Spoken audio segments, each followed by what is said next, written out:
I don't believe in miracles. I'm more of a the universe loves to mess with you kind of person.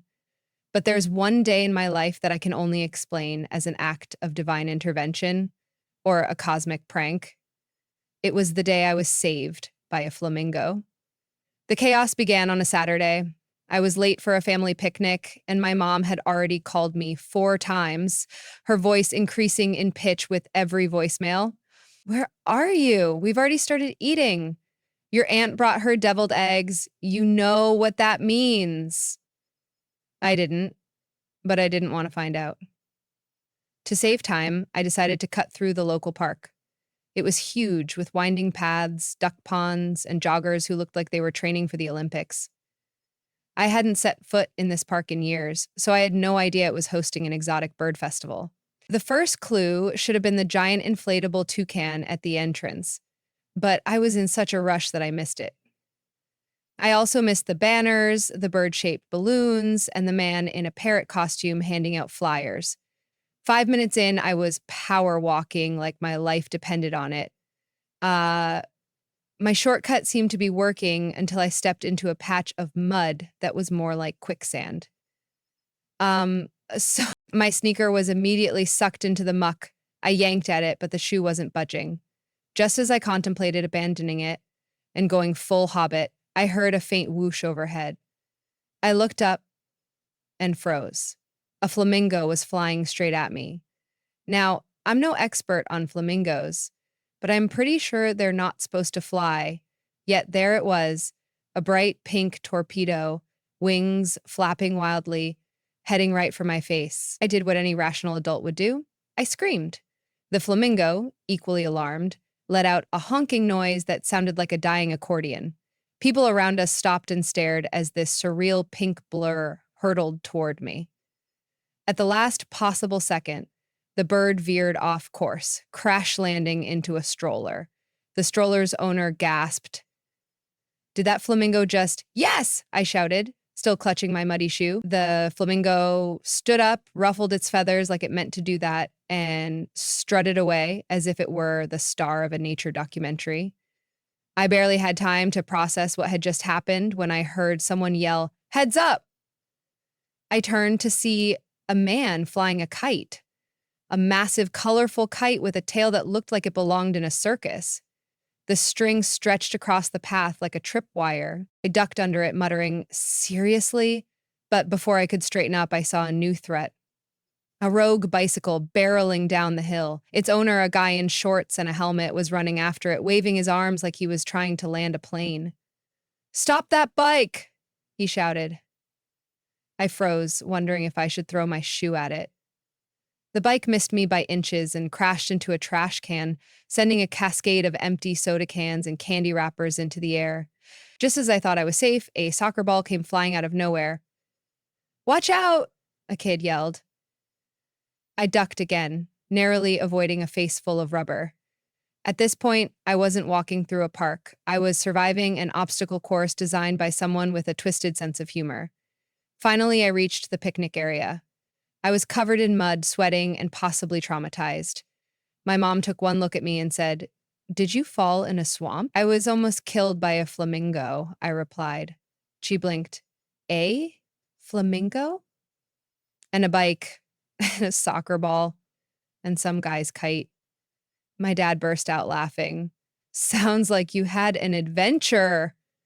"An adventure," I said, glaring at him. "I almost became a flamingo's chew toy." Despite my protests, the story became the highlight of the picnic. My relatives found it hilarious, especially my cousin, who decided to reenact the flamingo incident using a pink balloon. But here's the weirdest part. When I got home, I realized that every random obstacle, the flamingo, the kite, the bike, had slowed me down just enough to avoid disaster. If I hadn't stopped for the mud or ducked the soccer ball, I would have been in the exact spot where a massive tree branch fell during a sudden gust of wind. So, was it a miracle? A cosmic joke? I still don't know, but I'll tell you this. I never look at flamingos the same way again. Mm. Mm, mm, mm.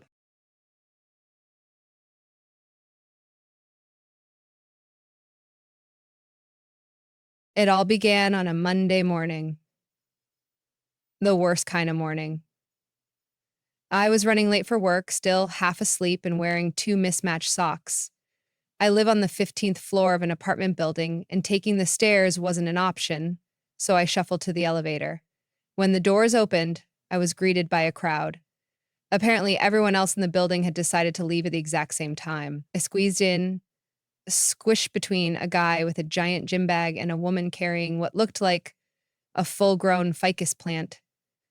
The ride started smoothly enough. The elevator beeped for every floor, people got on and off, and I tried to avoid eye contact while clutching my coffee like a lifeline. But when we hit the 10th floor, the elevator suddenly jerked.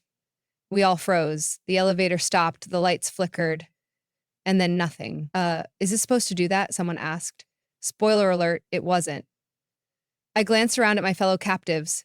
There were 8 of us in total. Gym bag guy, ficus lady, an elderly man who looked surprisingly calm, a teenage girl glued to her phone, a businessman with an actual briefcase, a young couple who looked way too happy to be stuck in an elevator, and me, the mismatched sock disaster. Someone pressed the emergency button. A tinny voice crackled through the speaker. This is maintenance. Looks like the elevator's stuck. We'll have you out in about an hour or so. An hour? I was already late for work. Everyone groaned, except for the elderly man, who chuckled.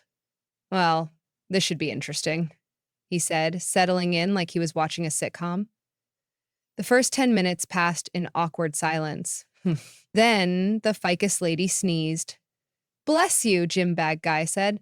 Thanks, she replied. Then she sneezed again. And again. Are you allergic to your own plant? The businessman asked, raising an eyebrow. Maybe, she admitted sheepishly. That broke the ice. We started chatting, sharing our stories of why we were in the elevator. Gym bag guy was late for a spin class. The teenage girl was supposed to be at school, but didn't seem too upset about missing it. The young couple revealed they were on their way to adopt a cat. When it was my turn, I blurted out, I'm late for work, and I'm wearing mismatched socks. Everyone laughed. About 30 minutes in, the mood shifted from awkward to weird. The businessman, who had been silent until then, suddenly opened his briefcase and pulled out a deck of cards. Anyone up for a game? He asked. We all stared at him. Why do you carry cards in your briefcase? The teenager asked. In case of emergencies, he said with a straight face. Before I knew it, we were playing a bizarre round of elevator poker. The elderly man turned out to be a card shark, and the teenage girl accused him of cheating.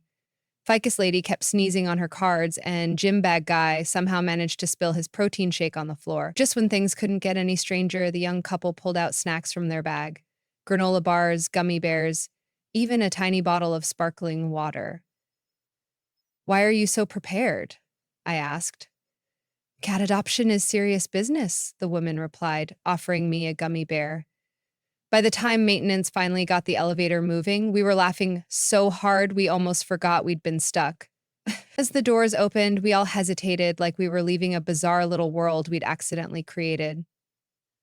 Same time tomorrow, the elderly man joked as we stepped out.